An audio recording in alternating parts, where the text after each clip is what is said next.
Hare Krishna. Welcome, dear devotees. Thank you so much for joining us today on the GBC SPT platform. And we are continuing with our celebrations of celebrating the most important Vaishnava Acharya days, appearances and disappearances. So today we have the great honor to have Her Grace Nitai Sevini Mataji with us today. Nitai Sevini Mataji, she needs really does not need an introduction, and she's been on our show for so many previous episodes. Today she is going to be talking about and discussing into the pastimes of Srila Jiva Goswami, Jiva Goswami's appearance day. So stay tuned with us. I think she's having a little bit of a technical. There we have you. Hare Krishna, Nitai Sevini Mataji. Thank you so much for joining us today. Hare Krishna Mataji, the pleasure is mine. And heard Nitai Sevini Mataji.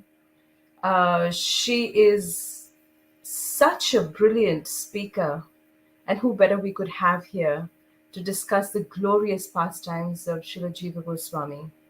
Nitai Sevini Mataji, I've heard her speak in so many different languages and so many wonderful different assets. So without further ado, I want to hand this over to you, Mataji. Hare Krishna.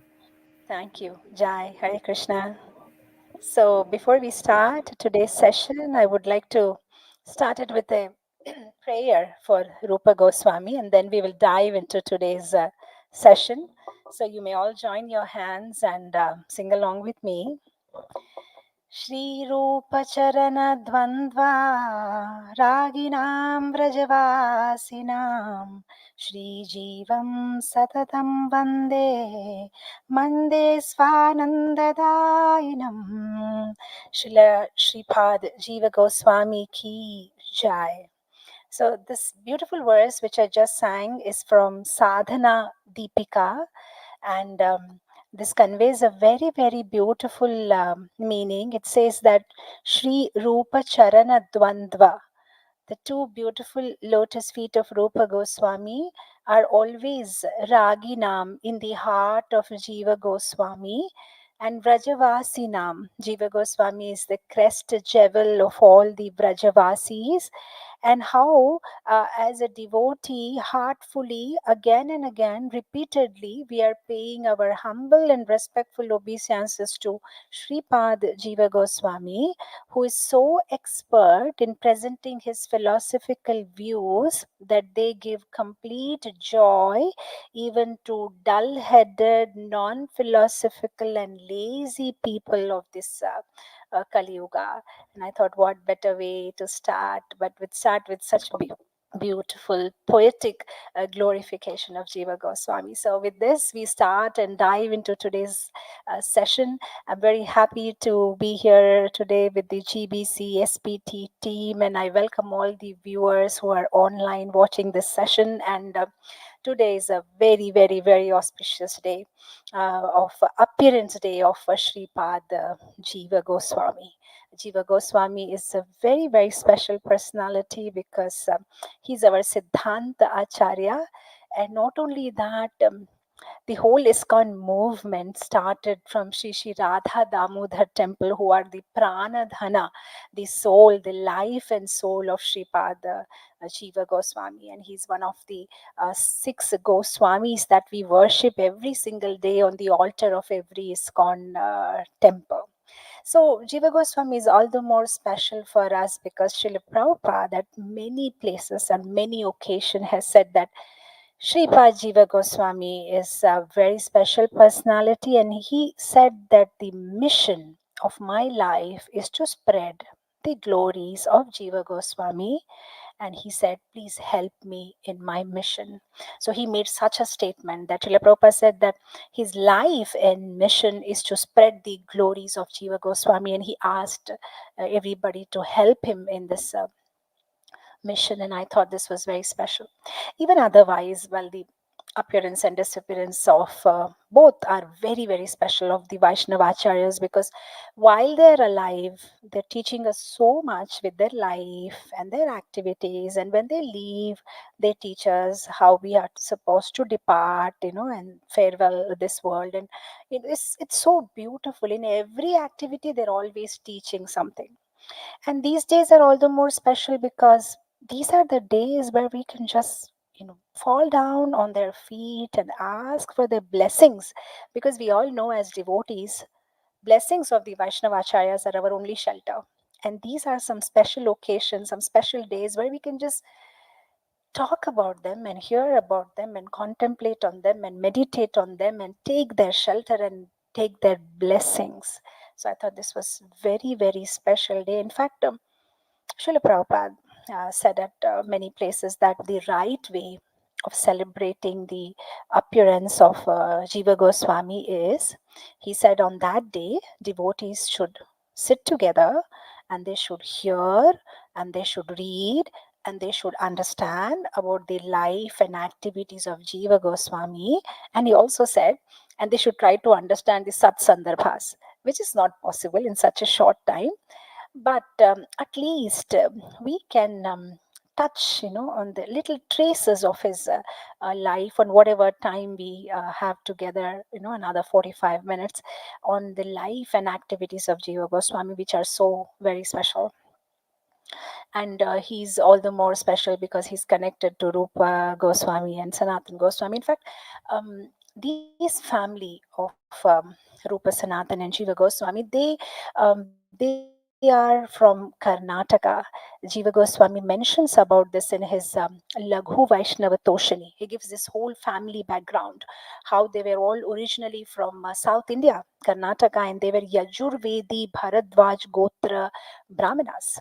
So there was this one Brahmin called Sarvagya, and he had a son called Anirudh, and he had a son called Rupeshwar, and he had a son called Padmanabha, and Padmanabha had a son called Mukunda, and Mukunda had a son called Kumaradeva. And due to some family feud, Kumaradeva, he moved to Bangladesh in Jessore, and there three sons were born to him, and that is Amar, Santosh, and Anupam. So our Amar is Sanatan Goswami, and Santosh is Rupa Goswami, and Anupam is Sri Vallabh. And of course, they were those days more known as Sakar Malik and Dabir Khas, because they were working for Nawab Hussain Shah, a Muslim king. So this is their family lineage. And where do our Jiva Goswami come in place? He is the son of the younger brother, that is Anupam, whom we know as Sri Vallabh. So Jiva Goswami, in fact, not only that, he's the only, what do you say, the only person, who's going to carry on the legacy of the family, because Rupa Goswami and Sanatan Goswami, they never had children. So he was like the only one, the only son of the family. So Jiva Goswami, this life is very, very special. Of course, when exactly he was born and that year is a little controversy, and different books talk about it differently. And what, because there is no specific biography on Jiva Goswami, so today I'll be largely taking from Narahari Chakravarti's Bhakti Ratnakar, and also from Navadip Mandal Mahatyam of Bhakti Vinod Thakur, and of course from Srila Prabhupada lectures and the lectures given by different sannyasis and senior Vaishnavas. So I want to take you all back. 500 years back. Let's go back. Let's go back in time 500 years ago, and here we are in Bengal, and Chaitanya Mahaprabhu has just taken sannyas, and then he goes, and that is sometime in 1510, and then he goes for South Indian Yatra, and then I'm here in Visakhapatnam talking to you all, and Chaitanya Mahaprabhu actually comes here after taking sannyas. This is the first place in South India he starts his journey, and then after 2 years of his tour, he comes back to Puri. And then he's insisting that he wants to go to Vrindavan. This is all happening. And now we are in 1512. And the devotees are reluctant, and he keeps on insisting. And after 2 years of continuing, to insist, the devotees agree. So it's Dasara time, 1514.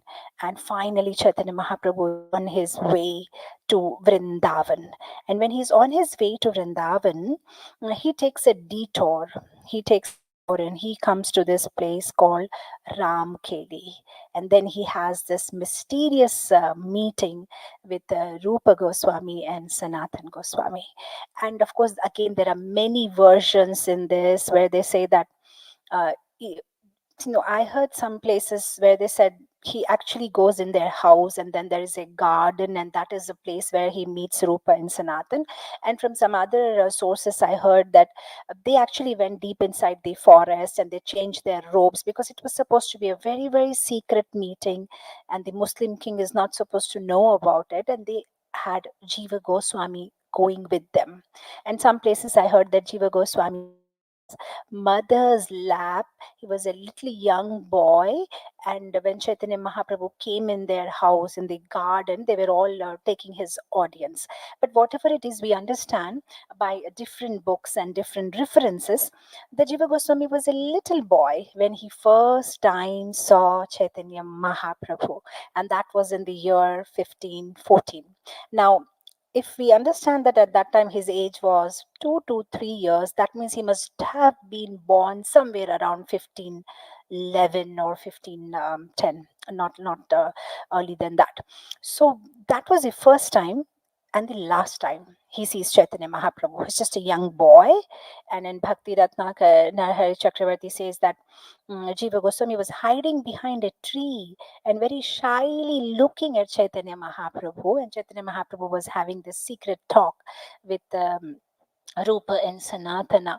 And at one point, Chaitanya Mahaprabhu, in the middle of his conversation, looks back, looks at the tree where Jiva is hiding, and he points out and he's telling to Rupa and Sanatan that whatever work will be left incomplete by you will be completed by him. And that's what Chaitanya Mahaprabhu says. And then, of course, we know to cut the long story short, we know how finally Rupa and Sanatan and Anupam, they just leave their jobs with the Muslim king, and they decide to give their life in service of Chaitanya Mahaprabhu. So Rupa and Jiva Goswami's father Anupam, that is Vallabha, Sri Vallabha, they both take a boat. They put all the gold coins and whatever they had earned in the boat, and they just leave that place to go and meet Chaitanya Mahaprabhu. Meanwhile, when Sanatan Goswami tries to do something like that, he's imprisoned.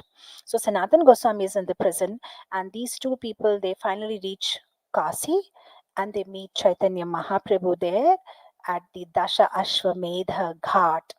And then finally, after meeting Chaitanya Mahaprabhu, they are on their way back to Puri. Now they go via Bengal. So while they're traveling at the bank of Ganges, Jiva Goswami's father, Anupam, he leaves his body. And now, when this message goes to Ram Keli, Jiva Goswami is heartbroken. So he and his mother are now left alone. So they're just crying torrents. There's so much tears, and they're completely heartbroken. But fortunate for Jiva Goswami, his mother was an amazing, amazing devotee. She was such a pious lady, and the way she brought up Jiva Goswami, always narrating nice pastimes from the Ramayana and from the Mahabharata, and telling such amazing, amazing stories to him. So he had such beautiful childhood. But the day he had seen Chaitanya Mahaprabhu when he was a little boy, from that day his behavior was completely different. Jiva Goswami was not like any other children. He never played with any toys. His toy was Krishna Balaram. He had a Krishna Balaram deity, and he was always playing with them, worshipping them, cooking for them, making clothes for them, and garlands for them, and always talking to them, so many things sharing with them. And he was so attached to them that even if it was sometimes cold, the temperatures go down, he used to remove his own shawl and wrap it around Krishna Balaram. And while he was sleeping, he used to sometimes embrace them, just cling to them and sleep. And his mother had to literally take them out from his hand. And he was so very attached to his Krishna Balaram. They were his constant companion. And now, one day, what happens? One night, one cold winter night, when he's just clinging his Krishna Balaram and sleeping, he sees a beautiful dream. And little Jiva, he's a little boy, and what he sees in his dream is there is Chaitanya Mahaprabhu, and he has his hands raised, and he's in kirtan, and all the devotees are around surrounding him, and they're also playing some nice kirtan and mridangam and kartal, and it's so beautiful. And then little Jiva sees himself, and he's just running towards Chaitanya Mahaprabhu, and he pays obeisances, and Chaitanya Mahaprabhu embraces him. And then Chaitanya Mahaprabhu hands him over to Nityananda Prabhu. So this is the first time he's seeing Nityananda Prabhu. He's never seen Nityananda Prabhu. And this is what he's seeing in his dream. And Chaitanya Mahaprabhu says, you take shelter of Nityananda. So little Jiva is paying obeisances to Nityananda. Nityananda immediately embraces him and says, Jiva, we should have in our heart Chaitanya Mahaprabhu. We should be always conscious of Gauranga. So this is the conversation going on. And then to his amazement, he sees that this Gauritai, whose darshan he's having, they change into Krishna Balaram. And then after some time, he sees Krishna Balaram is changing into Gaunitai. And then Gaunitai changes into Krishna Balaram, and he's wondering what is happening. Then he understands, oh, Brajendra Nandana Jai Sachi Sutta Hoilo Se Balarama Hoilo Nita. He understood, oh, Brajendra Nandana Jai, Krishna is Gauranga and Gauranga is Krishna and Nityananda is Balaram, and he becomes all the more happy.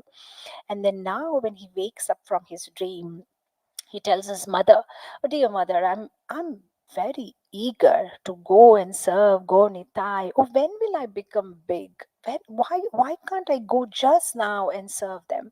And his mother is like, "Oh, you're a little boy. You need to wait for some time. Definitely you'll go one day and you will serve Gaur Nitai just like your uncles are serving." But but he couldn't wait so long.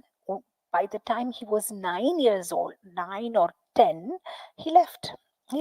He took permission of his mother and he says, I can't wait anymore. I just want to go and serve Gornitai.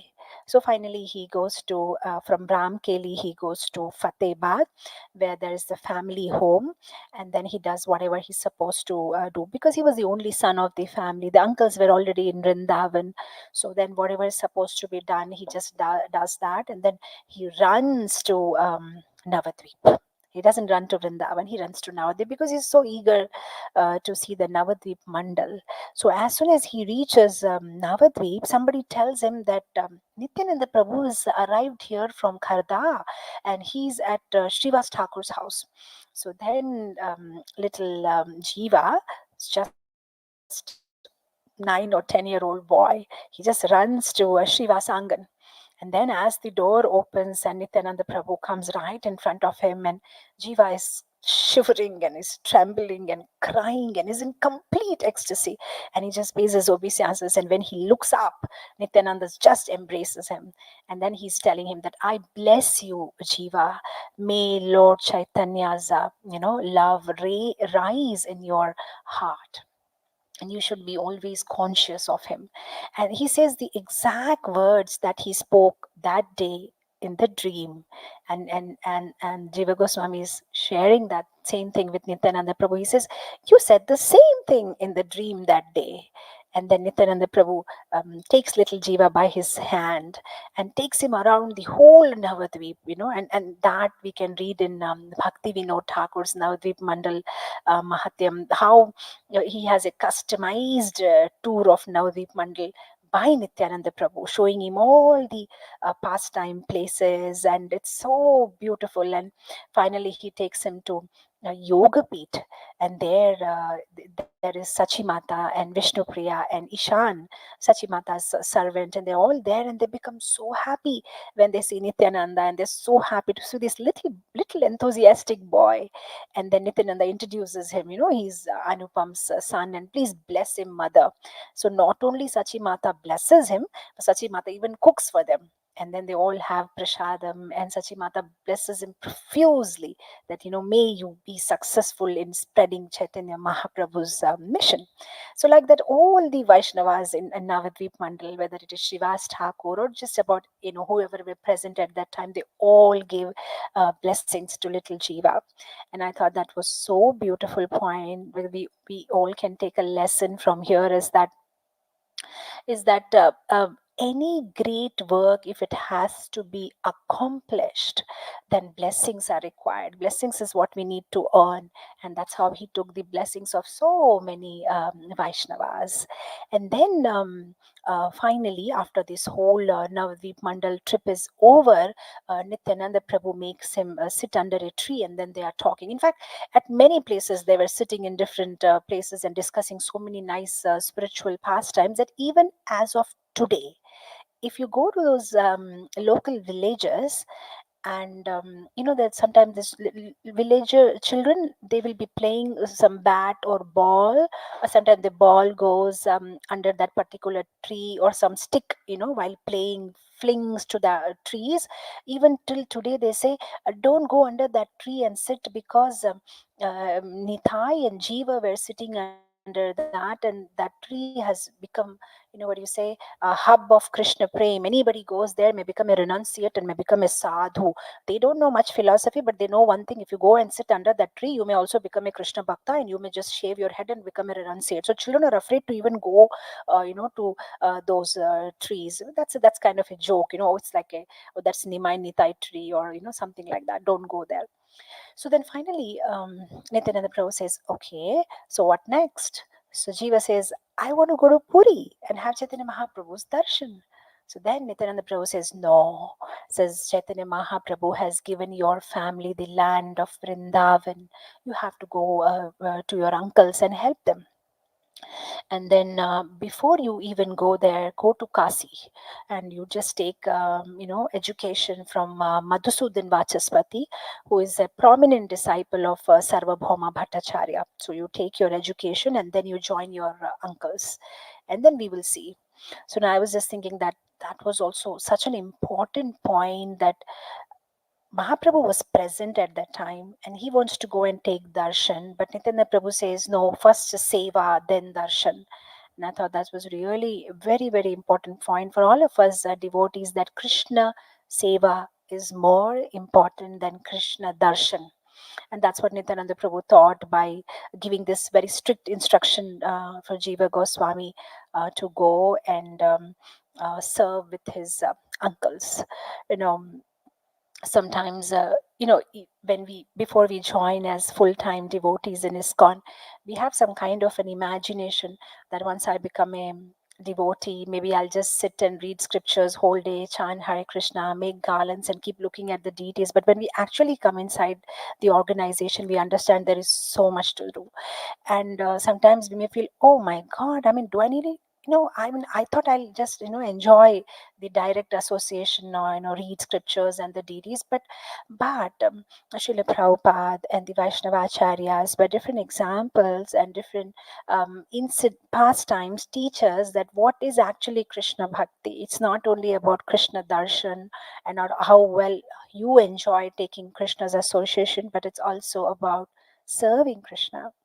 I'm just reminded of this pastime of once Subhag Maharaj was narrating in the earlier days, when there was no temple in Vrindavan and the construction was going on.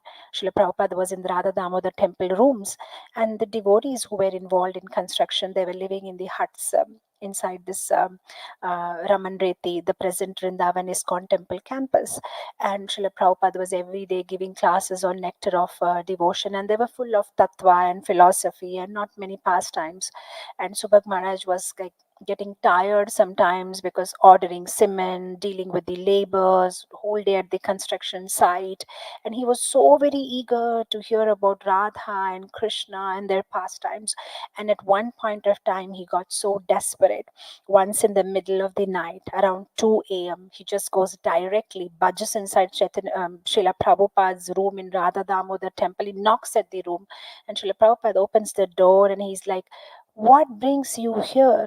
And Subhag Maharaj says, "But Prabhupada, I thought I'll be able to hear so many nice pastimes of Radha and Krishna because I'm in Vrindavan, but my whole day goes in ordering cement and speaking with the laborers. And then why can't I hear the pastimes of Radha and Krishna?" And then Srila Prabhupada asked him, "What do you think Arjun did in the battlefield of Kurukshetra?" So he said Arjun was putting arrows with his bow. So Prabhupada said, "Was Arjun sitting in a Padmasan and thinking about or meditating or contemplating on Radha Krishna's pastimes?" And he said, "No." So he said, "That means Arjun is not a good devotee." Then he said, "No, he is a good devotee." And then Prabhupada tells Subhag Maharaj that, see, the seva for Krishna is like this. S- Sometimes you think of Krishna, sometimes you think for Krishna, and sometimes you think of something which helps you to think for Krishna and of Krishna. So he said sometimes you have an opportunity to think of Krishna directly. You can keep meditating on his pastimes, hear Bhagavatam, hear classes, and enjoy seeing the beautiful darshan of the Lord. That is thinking of Krishna directly. Sometimes you are thinking for Krishna. That means you are at the construction site, or you are doing book distribution in metro rail somewhere on the road, and you are with some printer trying to print the Janmashtami invitation cards. You're somewhere else, but you're still serving Krishna because you're thinking for Krishna. You're doing something for Krishna to serve Krishna. And then there may be some householders who may be somewhere sitting inside their, in a shop or a departmental store, or just managing their business, where they're thinking about clients and how to order certain goods and services. But whatever work they are doing, they're doing it so that they can earn money, so that they can take prasadam, so that they can come for yatra, so that they can donate to the temple. That means they are thinking of something by doing which they can think of Krishna and for Krishna. They can donate for Krishna's service, they can be part of Krishna's temple services. So then when Prabhupada made this whole explanation, then Subhag Maharaj was very well satisfied. So I thought this was such a beautiful point that, you know, he was also very eager and he wants to see Chaitanya Mahaprabhu. The Supreme Personality of Godhead is present in the planet and is just there. I mean, just few kilometers. I mean, not very far. Navadvip to Jagannath Puri is not very far, but he does not complain. Why can't I just go one time, see Chaitanya Mahaprabhu and come back? Doesn't say anything, and he's on his way to Kasi, and there he studies for almost 10 years, and that's a long time. 10 years he's learning the six systems of philosophy, and he's learning just about everything, even which non-devotees learn. Now this is also one very important lesson. I mean, he's learning everything because if he has to answer the arguments made by those who are not devotees, he needs to first know what do they think, how do they think, then he can answer them. Sometimes we see devotees taking doctorates or PhD. Actually, it's not required. You don't require that material education, but sometimes if you want to preach to a particular class of people, you need to first get inside their class.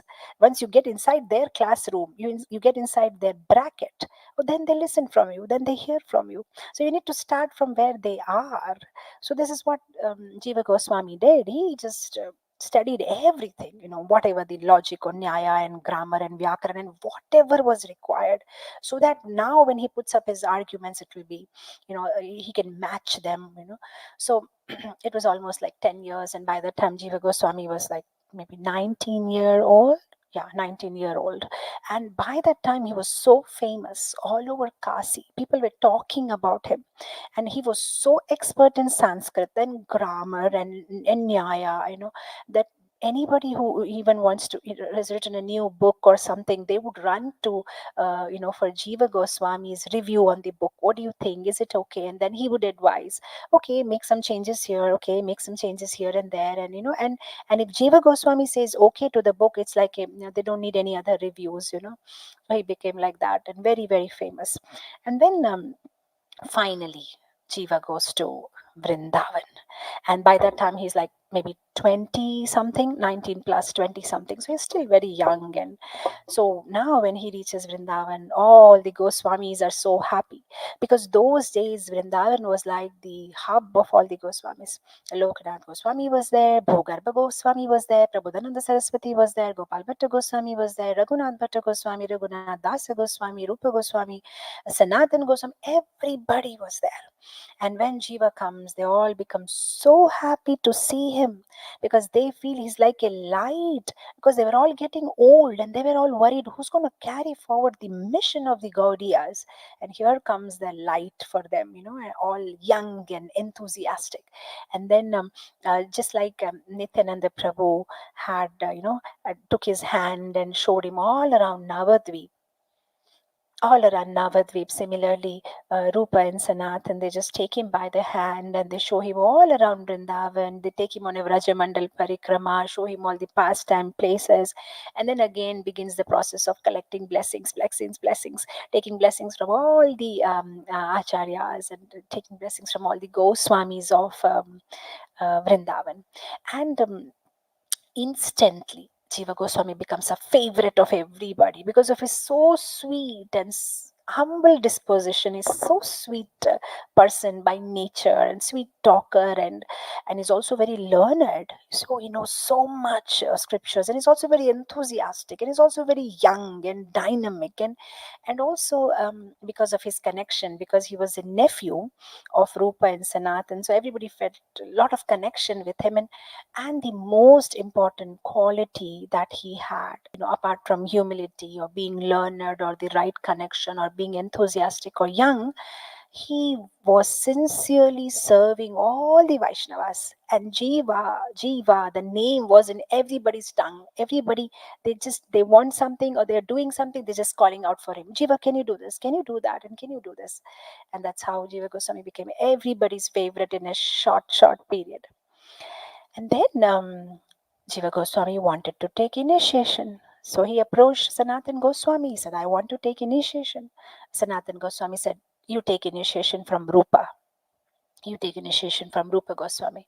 So when this matter is brought to Rupa Goswami says, well, I need to train him first. I have to think over it. I'll first give him training and then I'll talk about his initiation. And when I read that, I was thinking, wow.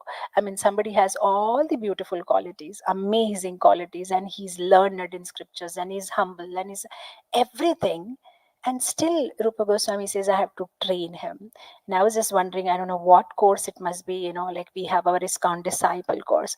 And then, of course, in the Bhakti Ratnakar, he mentions that the training, what Rupa Goswami meant was making him more humble.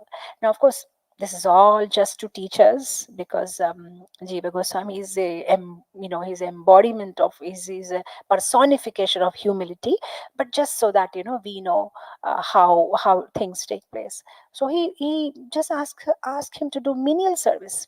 So Jiva Goswami is cooking for Rupa Goswami, cleaning, and then taking offering to Radha Govinda, giving prasadam to Rupa Goswami, and making his bed ready, making those palm leaves. That was his main service, making the palm leaves ready, where Rupa Goswami is going to write his books, and making the ink ready to do that. So all that menial job he was doing, that's all.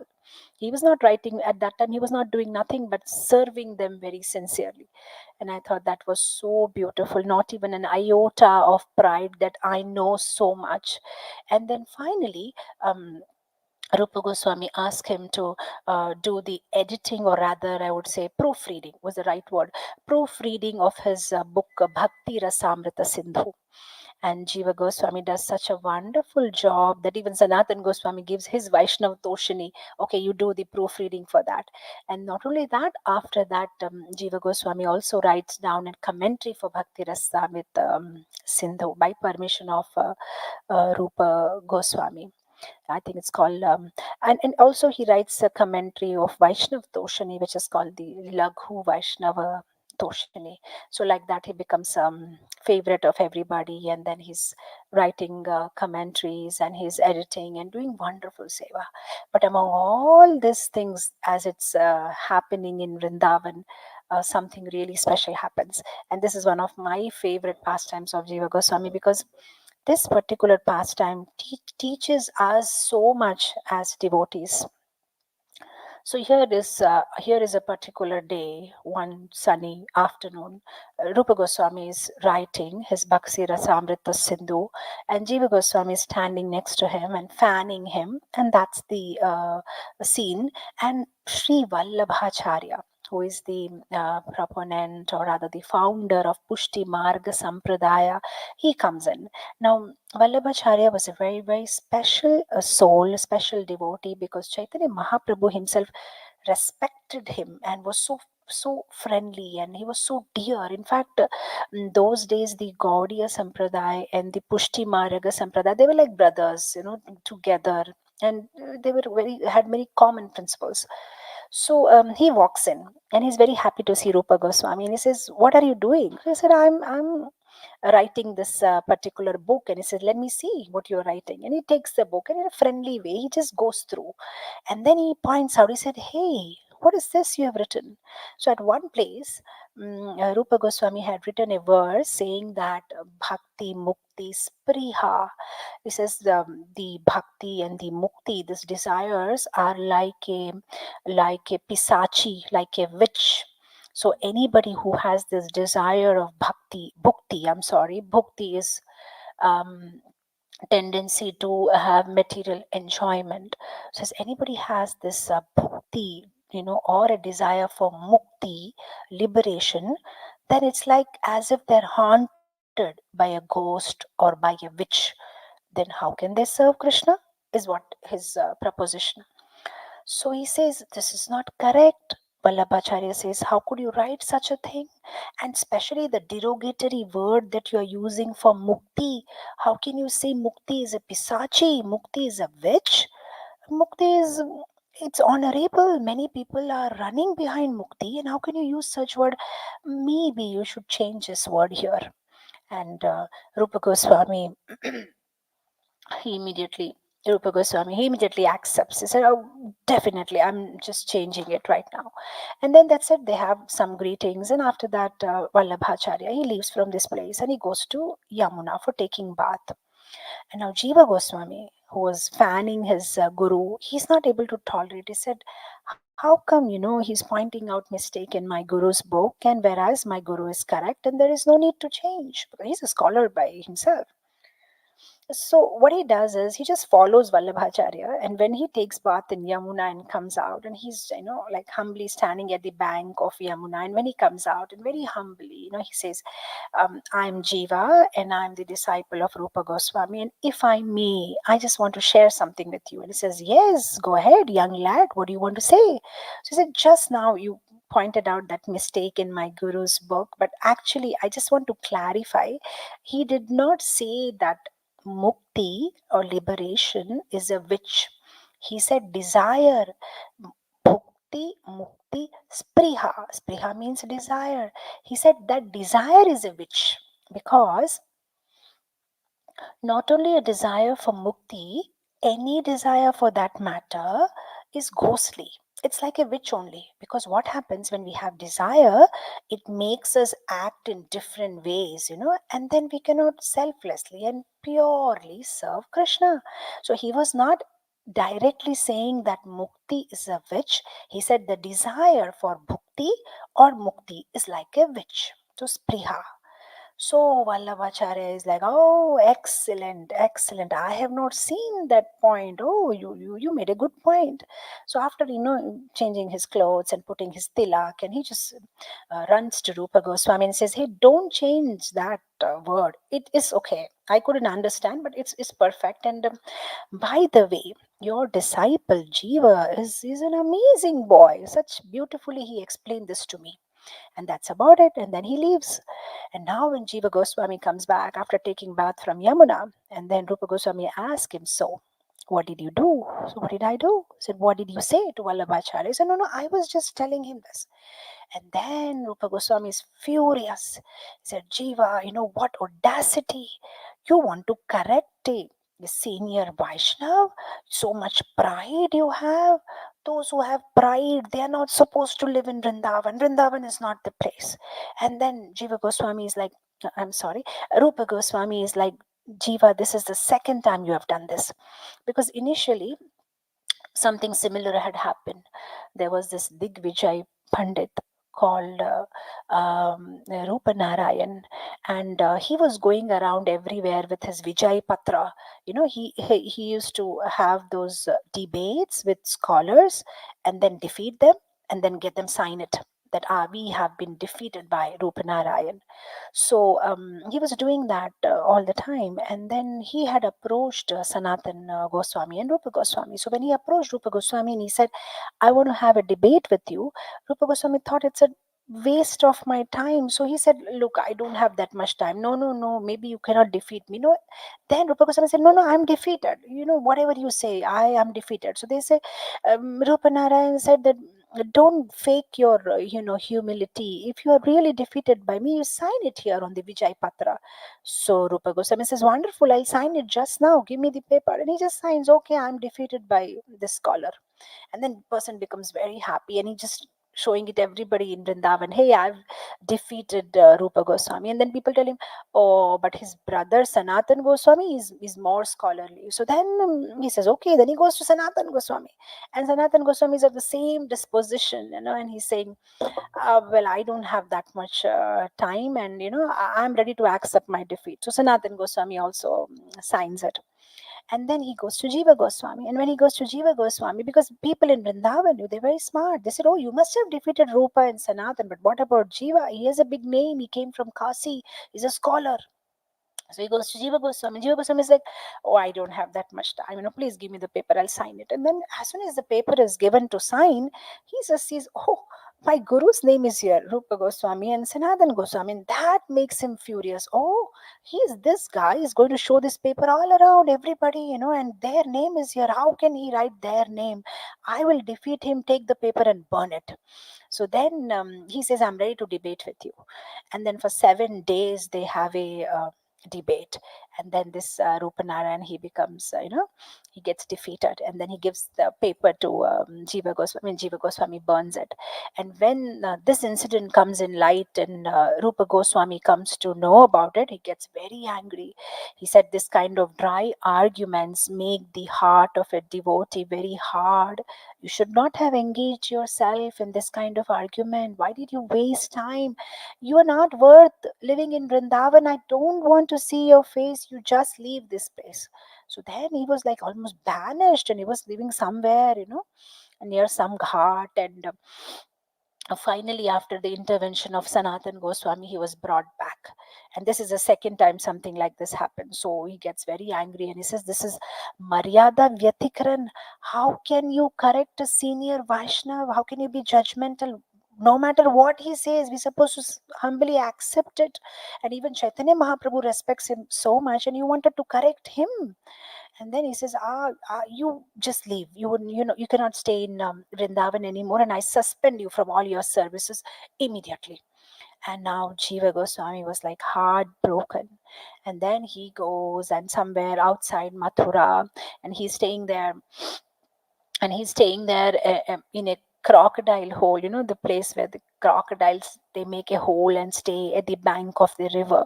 So he stays inside that hole, and he's simply eating some dry wheat flour mixed with Yamuna water, and he's just becoming sickly and very thin. And of course, all said and done, the Sata Sandarbhas, which he wrote, were written during this time. Now, when I read that, I was like, oh my God, just to read Bhagavatam, we need all comfort. Nice chair, glass of water, fan is working, I'm comfortable. Only then I can read. Otherwise, it's becomes so uneasy, Now the hair comes on the face, it's so uneasy. I mean, for us, we need all facilities. Everything should be conducive just to read, not to create or compose anything. And here is Jiva Goswami. He is living inside the crocodile hole, and there's no feast, there is wheat flour, and he composed the Sata Sandarbhas. And these Sata Sandarbhas are not something very, it's not some small book or something like that. You know, I was hearing from one of our devotees who had done a doctorate on this Sata Sandarbhas, and he was explaining that how this Sata Sandarbhas, out of this Sata Sandarbha, he took one Sandarbha, and this one Sandarbha had six part, and out of that he took the third part, and that had 105 sections, and out of that he took the 105th section, and he studied that section for many years to get his PhD.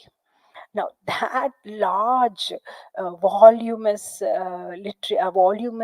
scriptures he had written when he was in that crocodile hole, and that also suffering mentally one side because he's away from the direct association of his Guru Maharaj Rupa Goswami and his service, and that is Jiva Goswami. So then. Finally, one day it so happens that Sanatan Goswami, he's known for his long Govardhan parikramas. He used to go from Mathura to Vrindavan and do Giriraj parikrama and then do Madhukari. So one day while he is doing Madhukari, the Vrindavan Vasis who were very close with Sanatan Goswami, they're always chatting with him. In fact, I was reading somewhere that even the normal talks of Rajavasis are more special than Veda Vakyas because the Vrajavasis are so full of Krishna consciousness and they're so much connected to Krishna. Whatever they talk is Krishna Katha, because their consciousness is always around Krishna. So Sanatan Goswami used to talk to them. Hey, what happened to Lali? Did your daughter get married? How much dowry you gave? How's the farming going on? And what's the so many things. He'll just talk general talks with the Vrajavasis.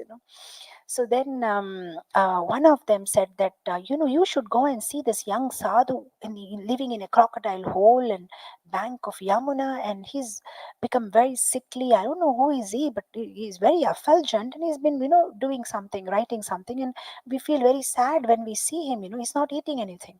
So then Sanatan Goswami, when he sees, he understands, oh, this is our Jiva. So then he goes back to Rupa Goswami.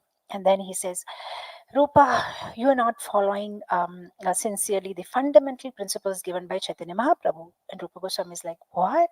So yeah, come on, now tell me what are the fundamental principles. And Rupa Goswami is like, Name Ruchi, Vaishnav Seva, Jiva Daya. And Sanatan Goswami is like, go again. What's the last one?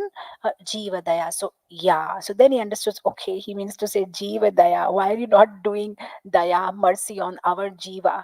And then Rupa Goswami says, okay, I understand. And he immediately calls Jiva back. Okay, enough of your punishment, and now you can just come back. Now, of course, all this is done just to give us lessons because Jiva Goswami doesn't need to be made humble or something. He is very humble, but just like Prabhupada says that you can't say things to your daughter-in-law. You can say that to your daughter, and indirectly the daughter-in-law gets the message. So maybe instead of telling us directly, this is all shown by this Leela of Jiva Goswami, how a ideal disciple should be taking a instruction of the guru. If you see this, its whole incident is so beautiful. You can see the personality of everybody in this. You can see how Rupa Goswami is an ideal guru. He didn't want to appease his disciple. Are Baba, he's the only one who's helping me and making my palm leaves and those metal stylus and doing so much, getting the ink ready and doing so much service. It's okay if he makes one or two mistakes. No, he was like, I need to correct him, and he's wrong. This is not the way to behave with seniors. So he was like an ideal guru. And then you see, Jiva Goswami is like an ideal disciple. He is ready to go to any extent to uphold his guru's reputation. How can, somebody do that to my guru? And he's ready to accept punishment. And then you see the personality of Sanatan Goswami. He's like this elderly senior Vaishnava, patching up things between devotees and making sure everybody's fine. And then you see the character of Vallabhacharya, how he is like being such a great personality, but so humble, and he accepted correction, and then he appreciated Jiva Goswami. It was like, a little boy in front of him, but he appreciates, oh, so nicely he corrected me. So we see such beautiful characters of all the Vaishnavas, and I thought that was so beautiful. And even this speaking, I mean, we see Rupa Goswami in the Nectar of Instruction. The first verse he writes, Vacho Vegam, Manasa Krodha Vegam, Jivva Vegam, Udara Pasta Vegam, Vegam. You have to control the urges to speak and to eat, and so beautifully. And this is what he wanted to emphasize, that even if you have that urge of correcting, no, this is not correct, but still, Vacho Vegam, when what has to be spoken, you have to be very careful. In fact, Vishwanath Chakravarti Thakur, he writes in one of his books, that a devotee who does not have control over his tongue, it just speaks about anything, all his piety accumulated for millions of lifetime gets drained. Just like if somebody is collecting the water in a pot which has holes, the water will never stay, the water will get leaked from that pot with the holes. Similarly, a devotee must have accumulated so much pious karma, but if he doesn't have vacho vegam, he's not able to control his speech, then all that piety will get drained. And I thought that was so beautiful point, because this the bhakti sadhana that we are doing in our sampradaya, pretty simple, just chant and eat prasadam and hear and read. But these small little things, of what to talk, when to talk, whom to talk, how much to talk, what to do, what not to do, um, these are such important lesson which just make us a devotee. Even if we see in Rupa Goswami, the way he gives service to Jiva Goswami, that is also such an important lesson, because sometimes a devotee may think, I can speak well, I don't need to do any other service, or I can do this, or I. It's not about what service you want to do or what service are you doing. It's about service. That's important. So sometimes the guru asks you, okay, you clean the vessels, or you make the garland, or you sit on the vyasasana and speak, or you collect, or you clean the temple. It's all on the same level. It's not about somebody being wow. It's, if anybody who's serving Krishna is a wow. It's not about that if only somebody can speak, that means he's a wow or something like that. Anybody, you're just cleaning the vessels in the deity kitchen nicely, you are a wow devotee, And I thought that was so beautiful. Anyway, so Jiva Goswami is one very beautiful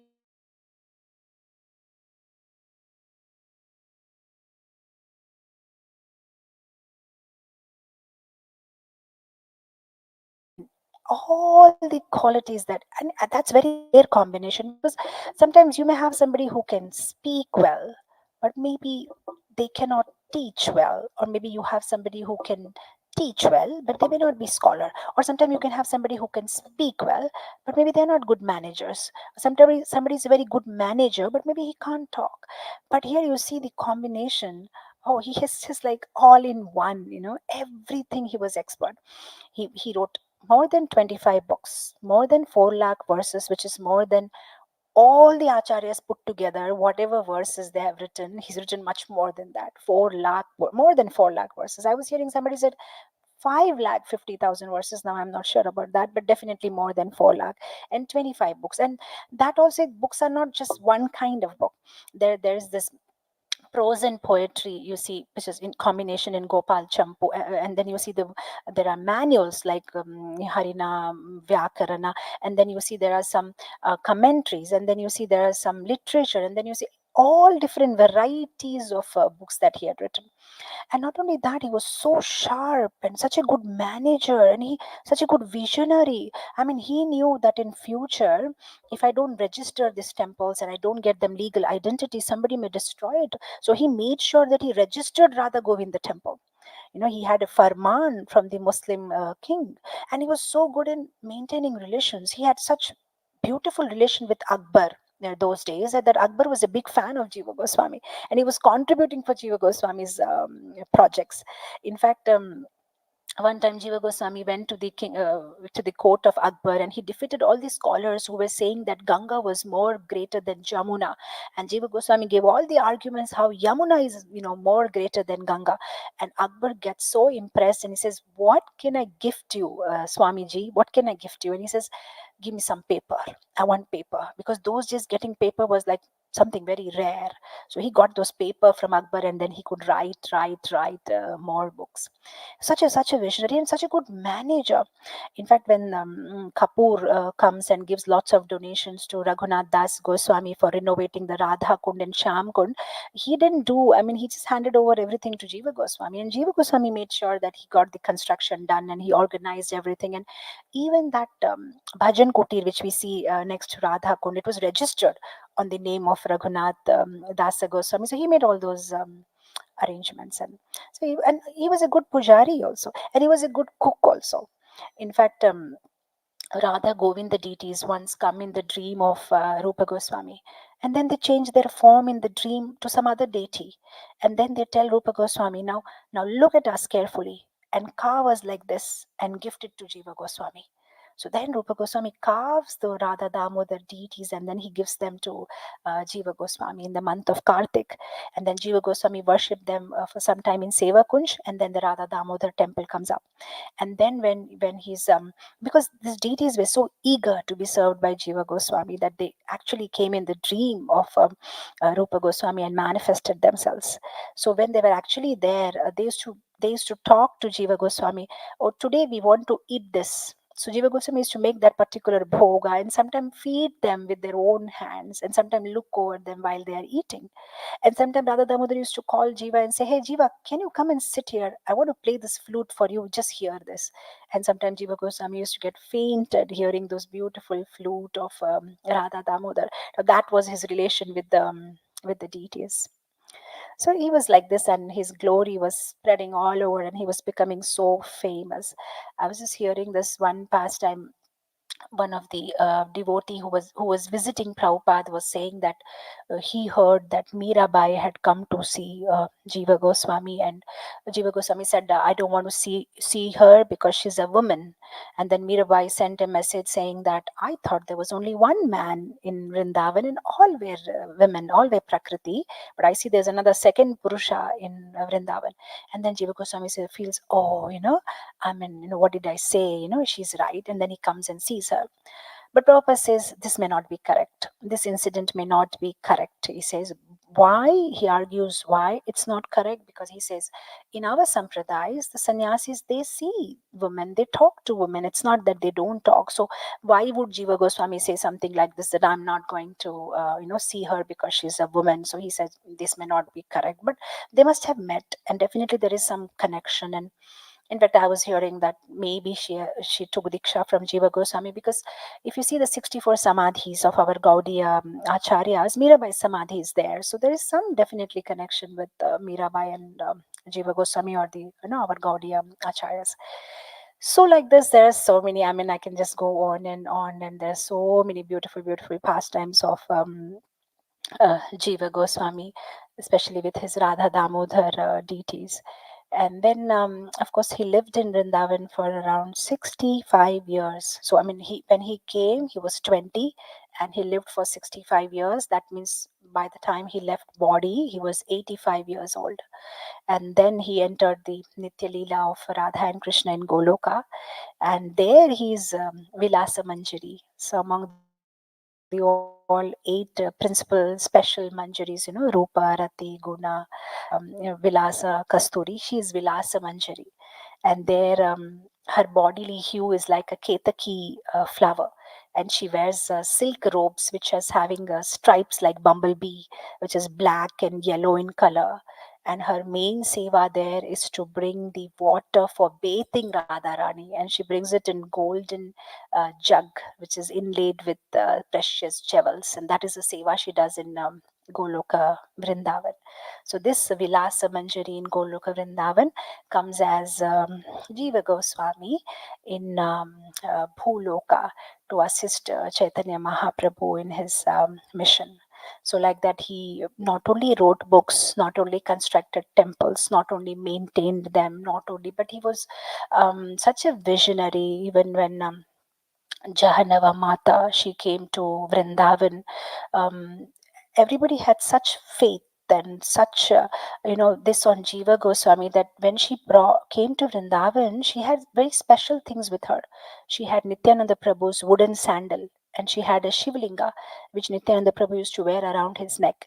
And she had the armlets, what they wear on the either side of the arm, kind of a bracelets, kind of armlets, and made up of Navaratna.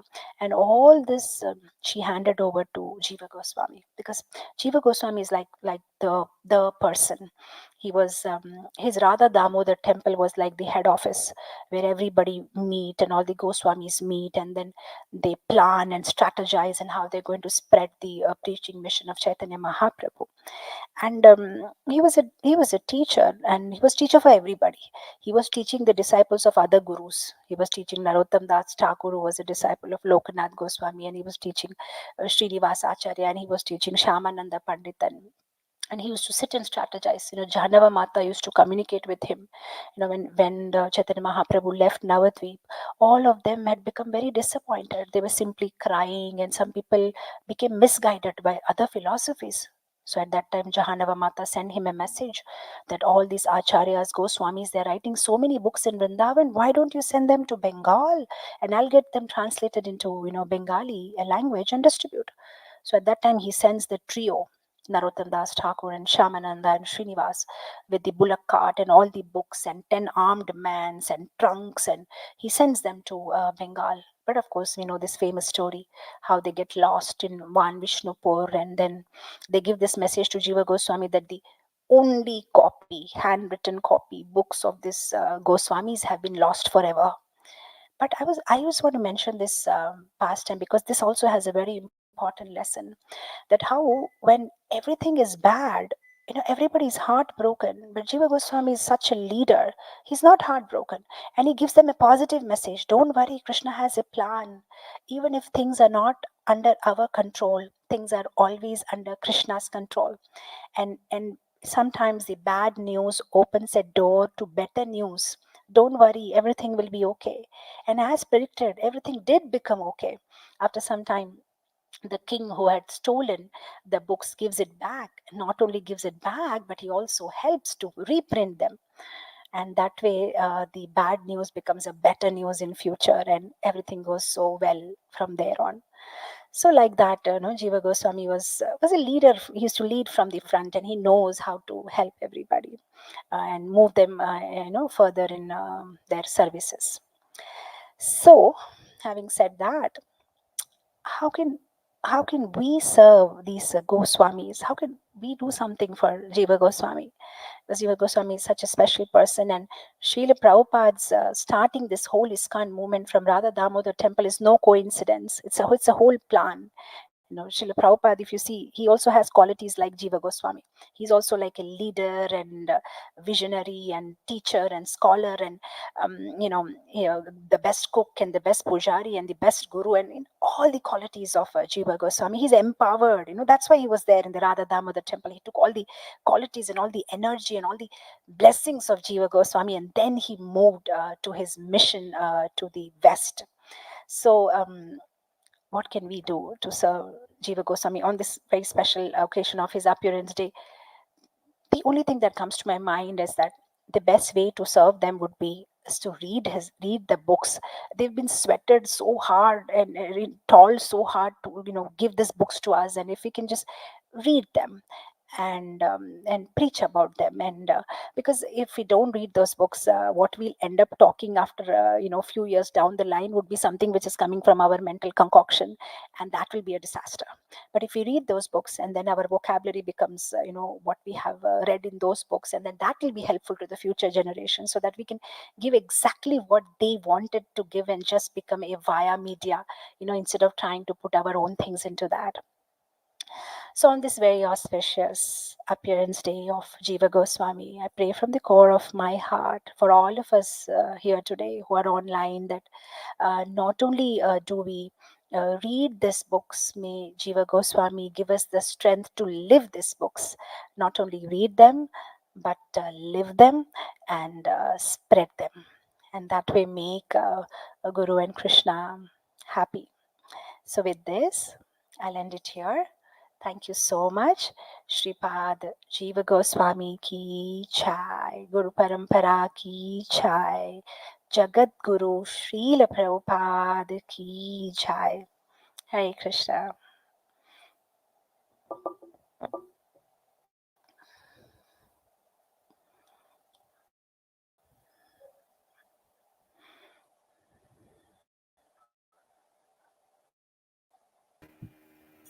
Hare Krishna. Hare Krishna. Thank you so much, Mataji. What a beautiful presentation. You literally took us to Vrindavan and we could witness these wonderful pastimes just while you were narrating them. So thank you so much for helping us dive deeper into this meditation. Thank you so much to all our viewers for joining us. We had a lot of viewers and we do have some questions. I don't know how your time is scheduled, Mataji, but if you would like to take one or two questions, otherwise we can stop here. Okay, Mataji. If they're not very tough, okay, I can try taking them. Yeah. So, someone's asked a very practical question here.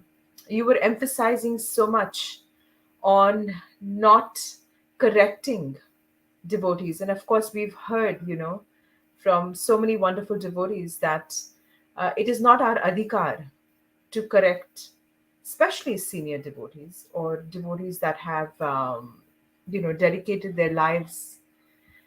Now, does that mean, so the question here is, does that mean that we accept everything that they're doing or everything that they guide us or suggest to us blindly? Or should we use some intelligence? Should we use some judgment in accepting instructions from senior devotees?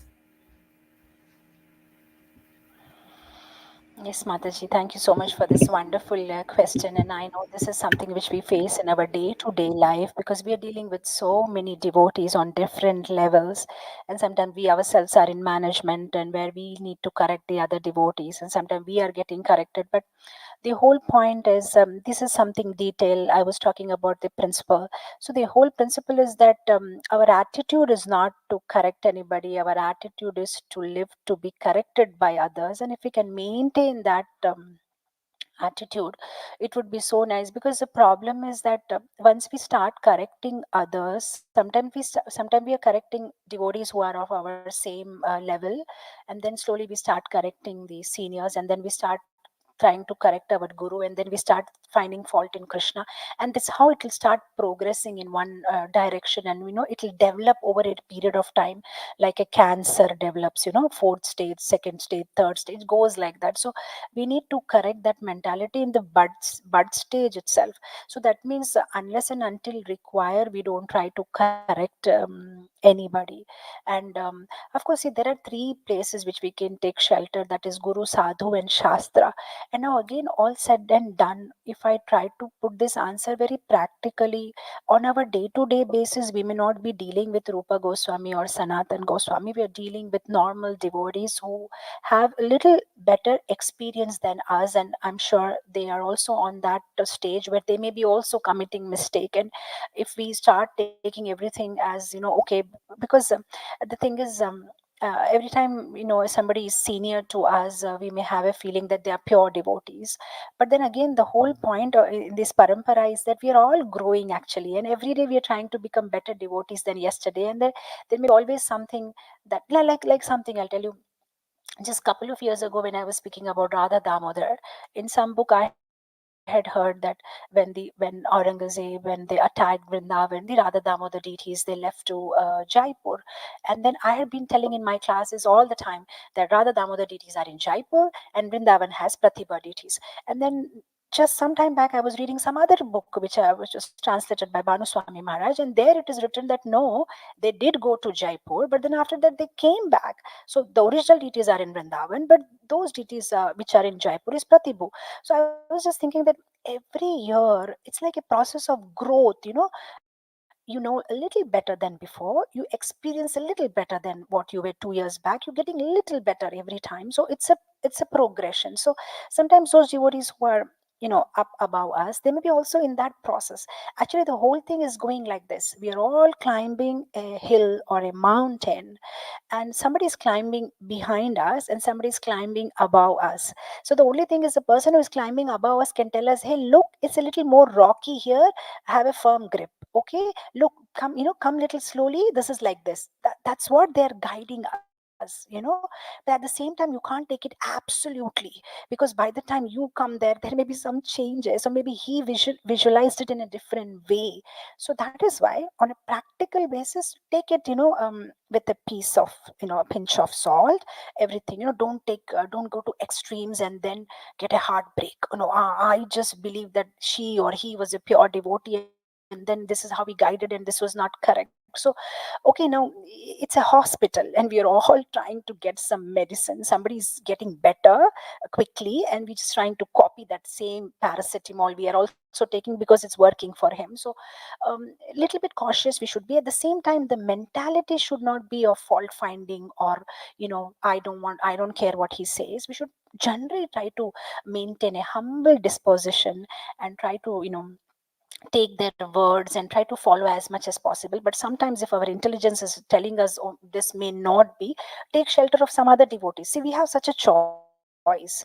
We have so many senior Vaishnavas, and then we have Prabhupada books, and then we have Prabhupada disciples who are still present in this planet, and then we have sannyasis, and then we have, let's say, oh, it's a hub of devotees. So always, if at any point you're feeling a little uncomfortable of whatever a particular senior has given an instruction, and somewhere it's telling you that no, this may not be totally correct, then you can always take another two three different guidance.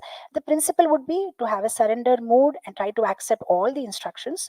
But as I said, not all are perfect, and if somewhere you feel, no, I'm not convinced and my heart is not accepting it, just take an advice from another one or two Vaishnavas, and I'm sure, somewhere you will get a common ground. But again, that should not become a habit that every time I'm uncomfortable with certain instructions of my Siksha Guru, I look for another option and then I just walk out of it. So it should not be taken like a general rule, but some extreme situations, you can do that. It's objective.